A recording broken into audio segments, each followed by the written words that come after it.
That particular gas station is always overpriced, though. I never go there. All right, time for Consumer Confidential with this guy, David Lazarus. Yeah, good to have you guys back together again. Right? Getting the band back together. Well, not you and me. Sort of.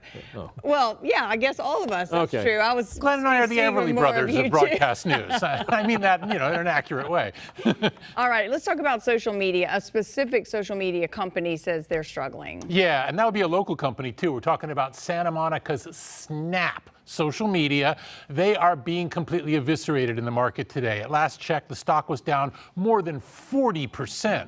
That is almost half its market value being wiped out after Snap warned that it doesn't expect to meet its earning targets for the current quarter and expects to slow down hiring to try to get its finances under control.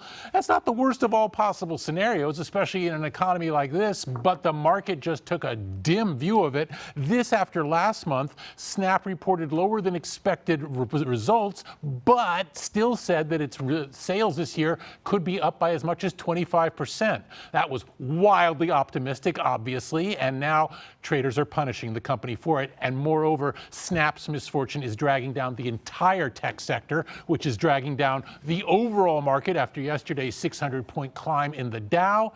In the 1 o'clock hour, we'll look at how all that's playing out after the closing bell.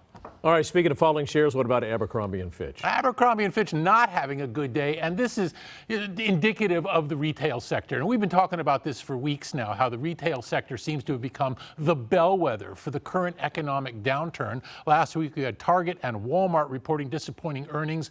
Target lost 25% of its value after that. And now Abercrombie & Fitch, at last check, their stock was down more than 30% after the company reported an unexpected loss for the quarter. They lost $15 million in the quarter compared with a profit of $43 million a year ago. This is an inflation story, and that's what we're seeing across the retail sector. Higher consumer prices are discouraging consumers from turning out. And don't forget, consumer spending accounts for roughly 2/3 of U.S. economic activity. So the retail sector often takes the brunt of this kind of thing early on, and that's what we're seeing now with Abercrombie. And in just a few minutes, I'll be posting at KTLA.com an overview of how the retail sector is really giving us a sense of being the canary in the coal mine for what's going on right now. Okay, that's going to be in the next hour. That'll come up pretty soon, Yeah. as soon as I hightail it out of here. That's right. When we let you go. Right. He's got nothing else to do between now and 1 Oh, o'clock. yeah.